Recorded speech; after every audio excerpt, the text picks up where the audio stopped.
ವ್ಯಾಪಕವಾಗಿ ಬಳಕೆಯಾಗ್ತಿದ್ದ ಕೃತಕ ಪನ್ನೀರ್ಗೆ ರಾಜ್ಯ ಸರ್ಕಾರ ನಿಷೇಧ ಹೇರಿದೆ. 1 ವರ್ಷಗಳ ಕಾಲ ಕೃತಕ ಪನ್ನೀರ್ ಬ್ಯಾನ್ ಮಾಡಿ ಆಹಾರ ಸುರಕ್ಷತೆ ಮತ್ತು ಗುಣಮಟ್ಟ ಇಲಾಖೆ ಆದೇಶ ಹೊರಡಿಸಿದೆ. ಹಾಲು ಮತ್ತು ಹಾಲಿನ ಉತ್ಪನ್ನ ಬಳಸಿದ ಪನ್ನೀರ್ ಬಳಕೆಯ ಬದಲು ಕೃತಕ ಪನ್ನೀರ್ ಬಳಕೆ ಮಾಡುತ್ತಿರುವುದು ಆಹಾರ ಸುರಕ್ಷತಾ ನಿಯಮಗಳ ಉಲ್ಲಂಘನೆಯಾಗಿದೆ. ಅಲ್ಲದೆ ಜನರ ಆರೋಗ್ಯದ ಮೇಲೆ ಪರಿಣಾಮ ಬೀರುತ್ತಿರುವ ಹಿನ್ನೆಲೆಯಲ್ಲಿ ಆಹಾರ ಸುರಕ್ಷತೆ ಮತ್ತು ಗುಣಮಟ್ಟ ಇಲಾಖೆ ಕೃತಕ ಪನ್ನೀರ್ ಬಳಕೆಗೆ ನಿಷೇಧ ಹೇರಿದೆ. ಎಲ್ಲಿ ಪನ್ನೀರ್ಗೆ ವೆಜಿಟೇರಿಯನ್ ಜಾಸ್ತಿ ಡಿಮಾಂಡ್ ಇರ್ತದೆ, ಮಹಾರಾಷ್ಟ್ರ, ರಾಜಸ್ಥಾನ್, ಗುಜರಾತ್, ಇಲ್ಲಿ ಅದು ವ್ಯಾಪಕವಾಗಿ ಇರುವಂಥದ್ದು. ನಮ್ಮಲ್ಲಿ ನಾವು ಭಾಳಷ್ಟು ರೇಟ್ ಮಾಡೋ ಸಂದರ್ಭದಲ್ಲಿ ಇದು ಏನು ಪನ್ನೀರ್ ಹೇಳ್ತೇವೆ, ನಾವು ಸಿಕ್ಕಿದ್ದು ಭಾಳ ಕಡಿಮೆ. ಆದರೂ ಕೂಡ ನಾವು ಅದನ್ನು ಬ್ಯಾನ್ ಅಂತ ಆದೇಶ ಮಾಡಿದ್ದೇವೆ. ಯಾಕೆ ಅಂತ ಹೇಳಿದರೆ ಅಲ್ಲಿ ತಯಾರು ಮಾಡ್ತಾಯಿದ್ರು, ಅಲ್ಲಿ ಮಾರ್ಕೆಟ್ ಬಂದಾಗಿದೆ ಅಂತೇಳಿ ಇಲ್ಲಿ ಕಲಿಸೋದು ಬೇಡ ಅಂತ ಹೇಳಿಕೊಂಡು ನಾವು ಅದನ್ನು ಪ್ರಿಕಾಷನ್ ಆಗಿ ನಾವು ಕೂಡ ಅದನ್ನು ಬ್ಯಾನ್ ಅಂತ ನಾವು ಆದೇಶ ಮಾಡಿದ್ದೇವೆ. ಚಿಕ್ಕಮಗಳೂರಿನಲ್ಲಿ ನಕಲಿ ನಾಟಿ ತುಪ್ಪ ಮಾರಾಟ ದಂಧೆ ಬಯಲಾಗಿದೆ. ಡಾಲ್ಡಾ, ರಾಸಾಯನಿಕ ವನಸ್ಪತಿ ಎಣ್ಣೆ ಬಳಸಿ ನಕಲಿ ತುಪ್ಪ ತಯಾರಿಸಿ ಮಾರಾಟ ಮಾಡುತ್ತಿದ್ದ ಜಾಲ ಪತ್ತೆ ಹಚ್ಚಲಾಗಿದೆ. ಬಳ್ಳಾರಿ ಜಿಲ್ಲೆಯ 25ಕ್ಕೂ ಹೆಚ್ಚು ಮಂದಿ ಇರುವ ತಂಡ ನಕಲಿ ತುಪ್ಪ ತಯಾರಿಸಿ ಮಾರಾಟ ಮಾಡಿರುವ ಶಂಕೆ ವ್ಯಕ್ತವಾಗಿದೆ. ಗ್ರಾಮಾಂತರ ಭಾಗಕ್ಕೆ ಬೈಕ್ನಲ್ಲಿ ತೆರಳುತ್ತಿದ್ದ ದಂಧೆಕೋರರು ಅಸಲಿ ನಾಟಿ ತುಪ್ಪ ಎಂದು ಅಮಾಯಕರನ್ನು ವಂಚಿಸ್ತಾ ಇದ್ರು. ನಗರದ ಮಾರ್ಕೆಟ್ ರಸ್ತೆಯಲ್ಲಿರುವ ಪಾಳುಬಿದ್ದ ಮನೆಯಲ್ಲಿಯೇ ನಡೆಯುತ್ತಿದ್ದ ದಂಧೆಯನ್ನು ಸ್ಥಳೀಯರೇ ಪತ್ತೆ ಹಚ್ಚಿ ಪೊಲೀಸರಿಗೆ ವಾಟ್ಸ್ಆಪ್ ಮೂಲಕ ದೂರು ಕೂಡ ನೀಡಿದ್ರು. ದಾಳಿಯ ಸುಳಿವು ಸಿಕ್ತಿದ್ದಂತೆ ಆರೋಪಿಗಳು ಕಾಲ್ಕಿತ್ತಿದ್ರು. ಸದ್ಯಕ್ಕೆ ಆಹಾರ ಇಲಾಖೆ ಅಧಿಕಾರಿಗಳು ಚಿಕ್ಕಮಗಳೂರು ನಗರ ಠಾಣೆಯಲ್ಲಿ ಕೇಸ್ ದಾಖಲಿಸಿದ್ದಾರೆ. ಆರೋಪಿಗಳಿಗಾಗಿ ಪೊಲೀಸರು ಜಾಲ ಬೀಸಿದ್ದಾರೆ.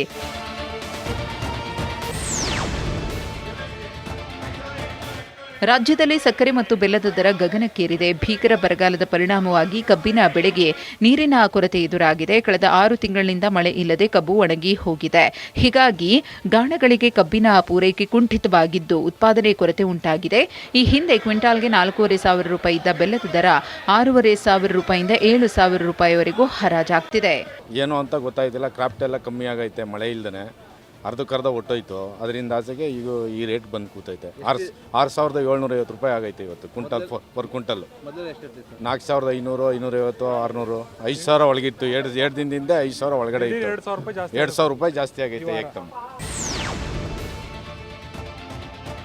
ನಕಲಿ ಔಷಧಿ ಜಾಲ ಪ್ರಕರಣದ ತನಿಖೆಯಲ್ಲಿ ಮತ್ತಷ್ಟು ಸ್ಫೋಟಕ ವಿಚಾರಗಳು ಬಯಲಾಗಿವೆ. ಕಿಂಗ್ ಪಿನ್ಗಳು ದಂಧೆಗೆ ಆಪ್ ಬಳಸ್ತಾ ಇದ್ದ ಸಂಗತಿ ತನಿಖೆಯಿಂದ ತಿಳಿದು ಬಂದಿದೆ. ಆರೋಪಿಗಳಾದ ಪ್ರಶಾಂತ್ ವೆಂಕಟೇಶ್ ಪೋರ್ಟ್ ಆಪ್ ಮೂಲಕ ಔಷಧಿಗಳನ್ನು ಡೆಲಿವರಿ ನೀಡ್ತಾ ಇದ್ರು. ಬೆಂಗಳೂರಿನಲ್ಲಿಯೇ ಕುಳಿತು ಪ್ರಶಾಂತ್ ಔಷಧಿ ಬುಕ್ ಮಾಡುತ್ತಿದ್ದ. ಫಾರ್ಮ್ ಹೌಸ್ನಿಂದ ಪಡೆದ ನಕಲಿ ಔಷಧಿಗಳನ್ನು ಪ್ರತಿ ವಾರ ಕಳಿಸುತ್ತಿದ್ದ.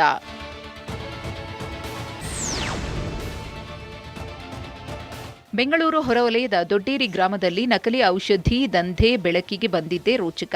ದೊಡ್ಡೇರಿ ಗ್ರಾಮದಲ್ಲಿರುವ ಫಾರ್ಮ್ ಹೌಸ್ಗೆ ವಾರದಲ್ಲಿ 2-3 ಬಾರಿ ಕಾರೊಂದು ಬರ್ತಾ ಇತ್ತು. ಸ್ಥಳೀಯರು ಫಾರ್ಮ್ ಹೌಸ್ ಒಳಗೆ ಹೋಗಲು ಬಿಡ್ತಿರಲಿಲ್ಲ. ಫಾರ್ಮ್ ಹೌಸ್ಗೆ ಯಾರು ಬರಬಾರದು ಎಂದು ನಾಯಿಯನ್ನ ಕೂಡ ಸಾಕಲಾಗಿತ್ತು. ಅನುಮಾನಗೊಂಡ ಸ್ಥಳೀಯರೊಬ್ಬರು ಪೊಲೀಸರಿಗೆ ಮಾಹಿತಿ ನೀಡಿದ್ದಾರೆ. ಪೊಲೀಸರೇ ಕೆಲವರನ್ನ ಫಾರ್ಮ್ ಹೌಸ್ನ ಒಳಗೆ ಹೋಗಿ ಪರಿಶೀಲನೆ ಮಾಡುವಂತೆ ಸೂಚಿಸಿದ್ದಾರೆ. ಅವರನ್ನು ಕೂಡ ಫಾರ್ಮ್ ಹೌಸ್ ಒಳಗೆ ಬಿಡದೇ ಇದ್ದಾಗ ಪೊಲೀಸರಿಗೆ ಇಲ್ಲಿ ಏನೋ ನಡೆದಿದೆ ಎಂಬ ಅನುಮಾನ ಹೆಚ್ಚಾಗಿದೆ. ನಂತರವಷ್ಟೇ ಪಕ್ಕಾ ಪ್ಲಾನ್ ಮಾಡಿಕೊಂಡು ಆಗಸ್ಟ್ 18ರಂದು ಬೆಂಗಳೂರು ದಕ್ಷಿಣ ಜಿಲ್ಲೆ ಪೊಲೀಸರು ಮತ್ತು ಆಹಾರ ಸುರಕ್ಷತೆ ಹಾಗೂ ಔಷಧ ಆಡಳಿತ ಅಧಿಕಾರಿಗಳು ಜಂಟಿ ದಾಳಿ ನಡೆಸಿದ್ರು.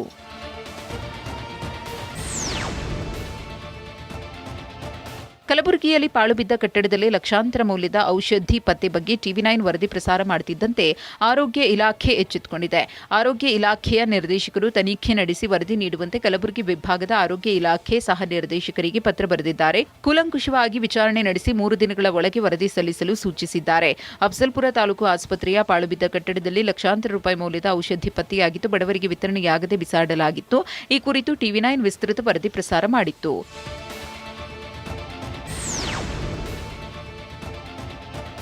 ಹನೂರಿನಲ್ಲಿ 3 ಎನ್ಕೌಂಟರ್ ಪ್ರಕರಣ ದಿನಕ್ಕೊಂದು ತಿರುವು ಪಡೆದುಕೊಳ್ಳುತ್ತಿದೆ. 3 ಹತ್ಯೆ ಬಳಿಕ ಅರಣ್ಯ ಅಧಿಕಾರಿಗಳ ಹತ್ಯೆಗೆ ದುಷ್ಕರ್ಮಿಗಳು ಮಹಾಸಂಚು ರೂಪಿಸಿರುವುದು ಬಯಲಾಗಿದೆ. ಕಳ್ಳಬೇಟೆ ತಡೆ ಶಿಬಿರ ಸ್ಫೋಟ ಬಳಿಕ ವನ್ಯಮೃಗಗಳ ತಡೆಗೆ ಹಾಕಿದ್ದ ಸೋಲಾರ್ ಫೆನ್ಸಿಂಗ್ ಪುಡಿ ಮಾಡಲಾಗಿದೆ. ಕಾಡು ಮತ್ತು ನಾಡಿಗೆ ಸಂಪರ್ಕ ಕಲ್ಪಿಸುವ ಗೇಟ್ ಧ್ವಂಸಗೊಳಿಸಲಾಗಿದೆ. ಯಾಕಂದರೆ ಗೇಟ್ ತೆರವಾದರೆ ಕಾಡು ಪ್ರಾಣಿಗಳು ಹಳ್ಳಿಗಳಿಗೆ ಲಗ್ಗೆ ಇಡುತ್ತವೆ. ಆಗ ಅನಿವಾರ್ಯವಾಗಿ ಗ್ರಾಮದೊಳಗೆ ಅರಣ್ಯ ಸಿಬ್ಬಂದಿ ಬರಲೇಬೇಕು. ಆಗ ಅರಣ್ಯ ಸಿಬ್ಬಂದಿ ಮೇಲೆ ದಾಳಿ ಮಾಡಬಹುದು ಎಂಬುದು ಕಾಡುಗಳ್ಳರ ಷಡ್ಯಂತ್ರವಾಗಿ ಎಂಬುದು ಟಿವಿ9 ನಡೆಸಿದ ರಿಯಾಲಿಟಿ ಚೆಕ್ನಲ್ಲಿ ಬಯಲಾಗಿದೆ. ಚಾಮರಾಜನಗರ ಜಿಲ್ಲೆ ಹನೂರು ತಾಲೂಕಿನ ಕಾವೇರಿ ವನ್ಯಜೀವಿ ಧಾಮ ಏನಿದೆ ಆ ಒಂದು ಅರಣ್ಯ ಪ್ರದೇಶದಲ್ಲಿದ್ದೇನೆ. ತಾವು ನೋಡ್ತಾ ಇರುವಂಥದ್ದು ಸಂಪೂರ್ಣವಾಗಿ ಇದು ಕಾಡಾಗಿರುವಂಥದ್ದು ಮತ್ತು ಚಿರತೆ ಇನ್ನಿತರ ಪ್ರಾಣಿಗಳು ಕೂಡ ನಾಡಿಗೆ ನುಗ್ಗಬಾರದು ಅಂತ ಹೇಳಿ ಅರಣ್ಯ ಇಲಾಖೆಯವರು ಮುಂಜಾಗ್ರತಾ ಕ್ರಮವಾಗಿ ಒಂದು ಸೋಲಾರ್ ಗೇಟನ್ನು ಅಳವಡಿಸಿರ್ತಾರೆ. ಆ ಸೋಲಾರ್ ಗೇಟನ್ನು ಅಳವಡಿಕೆ ಮಾಡಿದಂಥ ಸಂದರ್ಭದಲ್ಲಿ ಯಾವುದೇ ಒಂದು ಪ್ರಾಣಿಗಳು ಮತ್ತು ಆನೆಗಳು ಬರ್ತಾ ಇರಲಿಲ್ಲ, ಊರಿಗೆ ಒಂದು ಎಂಟ್ರಿ ಆಗ್ತಾ ಇರಲಿಲ್ಲ. ಒಂದು ಸೋಲಾರ್ ಗೇಟನ್ನು ಹಾಕಿದ್ದಾರೆ. ಕಬ್ಬಿಣದ ಗೇಟ್ ತಾವು ನೋಡ್ತಾ ಇದ್ದಾರೆ ಯಾವ ರೀತಿಯಾಗಿ ಅದರ ಪರಿಸ್ಥಿತಿ ಇದೆ ಅಂಥೇಳಿ. ಸಂಪೂರ್ಣವಾಗಿ ನಜ್ಜುಗುಜ್ಜಾಗಿದೆ, ಎಲ್ಲವೂ ಕೂಡ ಒಂದು ಏಟನ್ನು ಬಿದ್ದಿದೆ, ಸಂಪೂರ್ಣವಾಗಿ ಹೊಡೆದಾಕಿದ್ದಾರೆ. ಹಳೆ ಹುಬ್ಬಳ್ಳಿ ಆಸಹರ ಓಣಿಯ ಪುಷ್ಕರಣಿ ಮೇಲೆ ರಸ್ತೆ ನಿರ್ಮಾಣ ಆರೋಪ ವಿವಾದ ತೀವ್ರ ಸ್ವರೂಪ ಪಡೆದುಕೊಂಡಿದೆ. ಪುಷ್ಕರಣಿ ಜಾಗದಲ್ಲಿ ನಿರ್ಮಿಸಲಾಗಿರುವ ರಸ್ತೆ ತೆರವುಗೊಳಿಸಬೇಕೆಂದು ಹಿಂದೂ ಪರ ಸಂಘಟನೆಗಳು ಪ್ರತಿಭಟನೆ ನಡೆಸಿದ್ವು. ಶಾಸಕ ಬೆಲ್ಲದ್ ಎಂಎಲ್ಸಿ ಪ್ರದೀಪ್ ಶೆಟ್ಟರ್, ಶ್ರೀರಾಮ ಸೇನೆ ಸಂಸ್ಥಾಪಕ ಪ್ರಮೋದ್ ಮುತಾಲಿಕ್ ಭಾಗಿಯಾಗಿದ್ರು. ಪುಷ್ಕರಣಿ ಉಳಿಸಿ, ಭವಾನಿ ಶಂಕರ ಕೀರ್ತಿ ಬೆಳೆಸಿ ಎಂದು ಘೋಷಣೆ ಕೂಗಿ ಪ್ಲೆಕಾರ್ಡ್ ಪ್ರದರ್ಶಿಸಿದ್ರು. ವಿವಾದಿತ ಜಾಗದ ಸುತ್ತಮುತ್ತ ಪೊಲೀಸ್ ಬಿಗಿ ಬಂದೋಬಸ್ತ್ ಕೈಗೊಳ್ಳಲಾಗಿತ್ತು.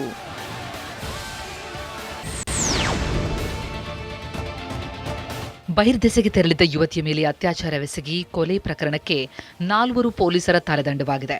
ರಾಯಚೂರು ಜಿಲ್ಲೆ ಸಿರವಾರ ಠಾಣೆಯ 4 ಪೊಲೀಸರನ್ನ ಸಸ್ಪೆಂಡ್ ಮಾಡಲಾಗಿದೆ. ಸಂತ್ರಸ್ತೆಯ ಕುಟುಂಬದ ಸದಸ್ಯರ ದೂರನ್ನು ಸ್ವೀಕರಿಸುವುದಕ್ಕೆ ನಿರಾಕರಿಸಿದ ಹಿನ್ನೆಲೆಯಲ್ಲಿ ಕಾನ್ಸ್ಟೇಬಲ್ಗಳಾದ ಭೀಮರೆಡ್ಡಿ, ವೀರೇಶ್ ದೇವರಾಜ್, ನಾಗರಾಜು ಅವರನ್ನು ಅಮಾನತುಗೊಳಿಸಲಾಗಿದೆ. ಆಗಸ್ಟ್ 19ರಂದು ಬಹಿರ್ದೆಸೆಗೆಂದು ತೆರಳಿದ್ದ ಯುವತಿಯ ಮೇಲೆ ಅತ್ಯಾಚಾರವೆಸಗಿ ಕೊಲೆ ಮಾಡಲಾಗಿತ್ತು. ಮರುದಿನ ಯುವತಿಯ ಶವ ಬಾವಿಯಲ್ಲಿ ಪತ್ತೆಯಾಗಿತ್ತು. ಪ್ರವಾಸಕ್ಕೆ ಬಂದಿದ್ದ ತಾಯಿ ಮಗಳು ನದಿಯಲ್ಲಿ ನಾಪತ್ತೆಯಾಗಿದ್ದಾರೆ. ವಿಜಯನಗರ ಜಿಲ್ಲೆ ಹೊಸಪೇಟೆ ತಾಲೂಕಿನ ಹಂಪಿಯ ತುಂಗಭದ್ರಾ ನದಿಯಲ್ಲಿ ಈ ಘಟನೆ ನಡೆದಿದೆ. ಆಂಧ್ರಪ್ರದೇಶದ ಕರ್ನೂಲು ಜಿಲ್ಲೆಯ ಸೂಳೆಕೆರೆ ಗ್ರಾಮದ ನಿವಾಸಿಗಳಾದ ತಾಯಿ ಶಾಹೀನ್, ಪುತ್ರಿ ಯಾಸ್ಮಿನ್ ನಾಪತ್ತೆಯಾದವರು ತಮ್ಮ ಸಂಬಂಧಿಕರೊಂದಿಗೆ ಪ್ರವಾಸಕ್ಕೆ ಅಂತ ಬಂದಿದ್ರು. ಸ್ನಾನಕ್ಕೆಂದು ನದಿಗಿಳಿದಾಗ ನಾಪತ್ತೆಯಾಗಿದ್ದು ಶೋಧ ಕಾರ್ಯ ನಡೆಸಲಾಗುತ್ತಿದೆ.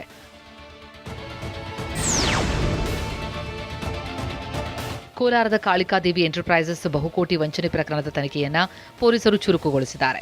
ಕಾಮದೇನಹಳ್ಳಿ ಬಳಿ ಇರುವ ಗೋದಾಮಿನ ಮೇಲೆ ದಾಳಿ ನಡೆಸಿದ ಪೊಲೀಸರು ಅಗರಬತ್ತಿ, ಮೇಣದ ಬತ್ತಿ ಸೇರಿದಂತೆ ಲಕ್ಷಾಂತರ ರೂಪಾಯಿ ಮೌಲ್ಯದ ವಸ್ತುಗಳನ್ನು ಜಪ್ತಿ ಮಾಡಿದ್ದಾರೆ.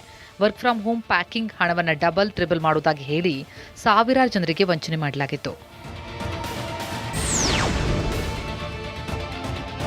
ರಾಯಚೂರಿನ ಮಾನ್ವಿಯಲ್ಲಿ ಪುರಾತನ ಕಾಲದ ನಾಣ್ಯಗಳು ಪತ್ತೆಯಾಗಿವೆ. ಕಿಲ್ಲಾ ಪ್ರದೇಶದಲ್ಲಿ ಪಾಯ ಆಗಿರುವಾಗ ಸುಮಾರು 360 ತಾಮ್ರದ ನಾಣ್ಯಗಳು ಪತ್ತೆಯಾಗಿವೆ. ನಾಣ್ಯಗಳ ಮೇಲೆ ಉರ್ದು, ಅರೇಬಿಕ್ ಭಾಷೆಯ ಅಕ್ಷರ ಮುದ್ರಣ ಆಗಿದೆ. ಯಾವ ಕಾಲಘಟ್ಟದ ನಾಣ್ಯ ಇರಬಹುದು ಅನ್ನುವುದನ್ನು ಪತ್ತೆ ಹಚ್ಚೋದಕ್ಕೆ ಪುರಾತತ್ವ ಇಲಾಖೆ ಅಧಿಕಾರಿಗಳು ಮುಂದಾಗಿದ್ದಾರೆ. ವಿಚಾರ ತಿಳಿತಾ ಇದ್ದಂತೆ ಮಾನ್ವಿ ತಹಶೀಲ್ದಾರ್ ಭೀಮರಾಯ್, ಮಾನ್ವಿ ಪುರಸಭೆ ಆಯುಕ್ತ ಪರಶುರಾಮ್ ದೇವಮಾನೆ ಸ್ಥಳಕ್ಕೆ ಭೇಟಿ ಕೊಟ್ಟು ಪರಿಶೀಲನೆ ನಡೆಸಿದರು. ಮಂಡ್ಯ ನಗರದಲ್ಲಿ ಕಾವೇರಿ ಹೋರಾಟದ ಕಿಚ್ಚು ಮುಂದುವರೆದಿದೆ. ಇಂದು ಸಂಜಯ್ ವೃತ್ತದಲ್ಲಿ ಗಂಜಿ ಕುಡಿಯುವ ಮೂಲಕ ರೈತ ಸಂಘ ಹಾಗೂ ಕನ್ನಡ ಸೇನೆ ಕಾರ್ಯಕರ್ತರು ವಿನೂತನ ಪ್ರತಿಭಟನೆ ನಡೆಸಿದರು. ಬೆಂಗಳೂರು ಮೈಸೂರು ಹಳೆ ಹೆದ್ದಾರಿ ತಡೆದು ಕಬ್ಬು ಭತ್ತಕ್ಕೆ ನೀರಿಲ್ಲ ಎಂಬ ನೀರಾವರಿ ಸಚಿವರ ಹೇಳಿಕೆಯನ್ನ ಪ್ರತಿಭಟನಾಕಾರರು ಖಂಡಿಸಿದರು. ನೀರಿಗಾಗಿ ದಾವಣಗೆರೆ ಭದ್ರಾ ಅಚ್ಚುಕಟ್ಟು ಪ್ರದೇಶದ ರೈತರು ಹೋರಾಟ ತೀವ್ರಗೊಳಿಸಿದ್ದಾರೆ. ಹರಿಹರದ ರಾಷ್ಟ್ರೀಯ ಹೆದ್ದಾರಿ 48 ಬಂದ್ ಮಾಡಿ ಸರ್ಕಾರದ ವಿರುದ್ಧ ಆಕ್ರೋಶ ಹೊರಹಾಕಿದ್ದಾರೆ. ಬೆಂಗಳೂರಿನಲ್ಲಿ ನಡೆದ ಸಭೆಯಲ್ಲಿಯೂ ಯಾವುದೇ ನಿರ್ಣಯ ತೆಗೆದುಕೊಂಡಿಲ್ಲ. ಇದರಿಂದಾಗಿ ರೈತರು ಸಂಕಷ್ಟಕ್ಕೆ ಸಿಲುಕಿದ್ದಾರೆ. ಕೂಡಲೇ ಮುಂಗಾರು ಬೆಳೆಗೆ ಭದ್ರಾ ನಾಲೆಗೆ ನೀರು ಬಿಡುವಂತೆ ರೈತರು ಒತ್ತಾಯಿಸಿದ್ದಾರೆ. ಮಾಜಿ ಸಚಿವ ಎಚ್ ಡಿ ರೇವಣ್ಣ ಪತ್ನಿ ಭವಾನಿ ಕಣ್ಣೀರಿಟ್ಟಿದ್ದಾರೆ. ಹಾಸನ ಜಿಲ್ಲೆ ಹೊಳೆನರಸೀಪುರ ತಾಲೂಕಿನ ಮಾವಿನಕೆರೆ ಗ್ರಾಮದ ರಂಗನಾಥ ಸ್ವಾಮಿ ದೇವಸ್ಥಾನದಲ್ಲಿ ಪೂಜೆಯಲ್ಲಿ ಪಾಲ್ಗೊಂಡಿದ್ದ ಭವಾನಿ ಭಾವುಕರಾಗಿದ್ದಾರೆ. ದಾವಣಗೆರೆ ಪ್ರತಿಷ್ಠಿತ ವಸತಿ ಶಾಲೆಯಲ್ಲಿ ವಿದ್ಯಾರ್ಥಿ ನಾಪತ್ತೆಯಾಗಿದ್ದಾನೆ. ಎಲ್ಲ ವಿದ್ಯಾರ್ಥಿಗಳ ಸಮ್ಮುಖದಲ್ಲಿ ವಾರ್ಡನ್ ಬಟ್ಟೆ ಬಿಚ್ಚಿಸಿ ಅಪಮಾನ ಮಾಡಿದ್ದರಿಂದ 16 ವರ್ಷದ ಜೀವನ್ ಎಂಬ ವಿದ್ಯಾರ್ಥಿ ಕಣ್ಮರೆಯಾಗಿದ್ದಾನೆ ಎಂದು ಪೋಷಕರು ಆರೋಪಿಸಿದ್ದಾರೆ. ಪುಷ್ಪಾ ಮಹಾಲಿಂಗಪ್ಪ ವಸತಿ ಶಾಲೆಯಲ್ಲಿ ಜೀವನ್ ಕಳೆದ 3 ವರ್ಷಗಳಿಂದ ಓದುತ್ತಿದ್ದ. ಮಗನ ನಾಪತ್ತೆಯಿಂದಾಗಿ ಪೋಷಕರು ಕಂಗಾಲಾಗಿದ್ದಾರೆ. ಹಾಸನ ಜಿಲ್ಲೆಯ ಬೇಲೂರಿನಲ್ಲಿ ಆನೆಗಳ ಹಿಂಡು ಪ್ರತ್ಯಕ್ಷವಾಗಿದೆ. ಹಿರಿಗರ್ಜೆ ಗ್ರಾಮದ ರೈತನ ಜಮೀನಿನಲ್ಲಿ 40ಕ್ಕೂ ಹೆಚ್ಚು ಕಾಡಾನೆಗಳ ಗುಂಪು ಕಾಣಿಸಿಕೊಂಡಿದೆ. ಮರಿಗಳೇ ಹೆಚ್ಚಾಗಿರುವ ಕಾಡಾನೆಗಳ ಹಿಂಡು ಅಪಾರ ಪ್ರಮಾಣದ ಬೆಳೆ ನಾಶ ಮಾಡಿದೆ. ಒಂದರ ಹಿಂದೆ ಒಂದು ಸಾಲಾಗಿ ಸಾಗಿದ ಕಾಡಾನೆಗಳ ಹಿಂಡು ಕಂಡ ಸ್ಥಳೀಯರು ಆತಂಕಕ್ಕೀಡಾಗಿದ್ದಾರೆ. ಚಿತ್ರದುರ್ಗ ಜಿಲ್ಲೆಯ ಹೊಸದುರ್ಗ ಪಟ್ಟಣದಲ್ಲಿ ಕರಡಿ ಉಪ್ಪಟಳ ಹೆಚ್ಚಾಗಿದೆ. ಪಟ್ಟಣದ ಕೋರ್ಟ್ ಬಳಿ ರಾತ್ರಿ ವೇಳೆ ಕರಡಿ ಓಡಾಡಿದೆ. ಕೆಲ ದಿನಗಳಿಂದ ಹೊಸದುರ್ಗ ಪಟ್ಟಣಕ್ಕೆ ಕರಡಿ ಲಗ್ಗೆ ಇಡುತ್ತಿದ್ದು ಜನರಲ್ಲಿ ಆತಂಕ ಸೃಷ್ಟಿಸಿದೆ. ಜನವಸತಿ ಪ್ರದೇಶದಲ್ಲಿ ಓಡಾಡುವ ಕರಡಿಯನ್ನ ಸೆರೆ ಹಿಡಿಯುವಂತೆ ನಾಗರಿಕರು ಒತ್ತಾಯಿಸಿದ್ದಾರೆ. ಗದಗ ಜಿಲ್ಲೆಯ ರೋಣ ತಾಲೂಕಿನ ಹೊಳೆಆಲೂರು ಆರೋಗ್ಯ ಕೇಂದ್ರದಲ್ಲಿ ಔಷಧಿ ಕೊರತೆ ಉಂಟಾಗಿದೆ. 20ಕ್ಕೂ ಹೆಚ್ಚು ಗ್ರಾಮಗಳ ಜನರಿಗೆ ಈ ಆರೋಗ್ಯ ಕೇಂದ್ರವೇ ಆಧಾರವಾಗಿದೆ. ಔಷಧ ಇಲ್ಲದೆ ಇರುವುದರಿಂದ ರೋಗಿಗಳು ಪರದಾಡುವಂತಾಗಿದೆ. ವೈದ್ಯರು ಬರೆದುಕೊಡುವ ಔಷಧಿಗಳು ಇಲ್ಲಿ ಸಿಗುತ್ತಿಲ್ಲ. ಮಕ್ಕಳ ಸಿರಪ್ ಕೂಡ ಲಭ್ಯವಿಲ್ಲ ಎಂದು ರೋಗಿಗಳು ಅಳಲು ತೋಡಿಕೊಂಡಿದ್ದಾರೆ. ಮಾವಿನ ಋತು ಮುಗಿಯುತ್ತಾ ಬರುತ್ತಿದ್ದಂತೆ ಹಣ್ಣುಗಳ ರಾಜನ ಬೆಲೆ ಕೂಡ ಕುಸಿಯುತ್ತಿದೆ. ಇದರಿಂದ ಬೇಸರಗೊಂಡ ಕೋಲಾರ ಜಿಲ್ಲೆಯ ರೈತ ಮಾವಿನ ಮರಗಳನ್ನ ಕಡಿದು ಹಾಕಿದ್ದಾರೆ. ತೊಟ್ಲಿ ಗ್ರಾಮದ ರಮೇಶ್ ಮಾವಿನ ಮರಗಳನ್ನ ನಾಶ ಮಾಡಿದ್ದಾರೆ. ಕಳೆದ 4-5 ವರ್ಷಗಳಿಂದ ಮಾವಿನ ಬೆಲೆ ನಿರಂತರವಾಗಿ ಕುಸಿದಿರುವುದರಿಂದ ಪರ್ಯಾಯ ಬೆಳೆ ಬೆಳೆಯಲು ನಿರ್ಧರಿಸಿದ್ದಾರೆ. ಈಗಾಗಲೇ ಶ್ರೀನಿವಾಸಪುರ ತಾಲೂಕಿನ ಹಲವು ರೈತರಿಂದ ಮಾವಿನ ಮರಗಳನ್ನ ಕಡಿಯುವ ಕಾರ್ಯ ನಡೆಸಿದ್ದಾರೆ. ಲೋಕಾರ್ಪಣೆಗೊಂಡು 10 ತಿಂಗಳು ಕಳೆದರೂ ತುಮಕೂರು ಕ್ಯಾನ್ಸರ್ ಆಸ್ಪತ್ರೆ ಇನ್ನೂ ಕಾರ್ಯಾರಂಭಗೊಂಡಿಲ್ಲ. ತುಮಕೂರು ನಗರ ಜಿಲ್ಲಾಸ್ಪತ್ರೆಯ ಆವರಣದೊಳಗೆ ಇರುವ ಕ್ಯಾನ್ಸರ್ ಆಸ್ಪತ್ರೆ ರೋಗಿಗಳ ಸೇವೆಗೆ ಇನ್ನೂ ಲಭ್ಯವಾಗಿಲ್ಲ. ಜರ್ಮನಿಯಿಂದ ಬರಬೇಕಾದ ಯಂತ್ರಗಳಿಗಾಗಿ ಅಧಿಕಾರಿಗಳು ಕಾದು ಕುಳಿತಿದ್ದಾರೆ. 2025 ನವೆಂಬರ್ 7ರಂದು ಆಸ್ಪತ್ರೆ ಲೋಕಾರ್ಪಣೆಯಾಗಿತ್ತು.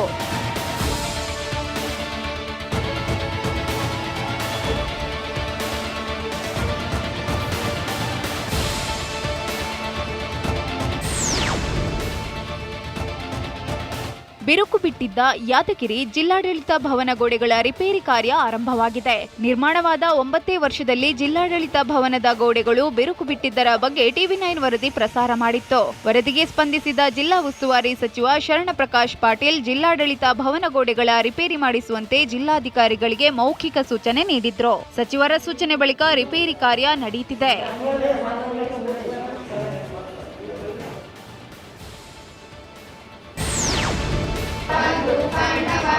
ಹುಬ್ಬಳ್ಳಿಯಲ್ಲಿ 1 ಲಕ್ಷ ಸಸಿ ನೆಡುವ ಅಭಿಯಾನಕ್ಕೆ ಶ್ರೀ ಮದುತ್ತರಾದಿಬ ಮಠದ ಶ್ರೀ ಸತ್ಯಾತ್ಮ ತೀರ್ಥರು ಚಾಲನೆ ನೀಡಿದ್ದಾರೆ. ಭಾವದೀಪ ಶಿಕ್ಷಣ ಸಂಸ್ಥೆ ವತಿಯಿಂದ ಉತ್ತರಾದಿ ಮಠದ ಆವರಣದಲ್ಲಿ ನಡೆದ ಕಾರ್ಯಕ್ರಮದಲ್ಲಿ ಸಸಿ ನೆಟ್ಟು ಅಭಿಯಾನಕ್ಕೆ ಹಸಿರು ನಿಶಾನೆ ನೀಡಿದ್ದಾರೆ. ಭವಿಷ್ಯದ ಹಸಿರಿಗಾಗಿ ಇಂದೇ ಸಸಿ ನೆಡಿ ಎಂಬ ಧ್ಯೇಯದೊಂದಿಗೆ ಅಭಿಯಾನ ನಡೆಸಲಾಗುತ್ತಿದೆ.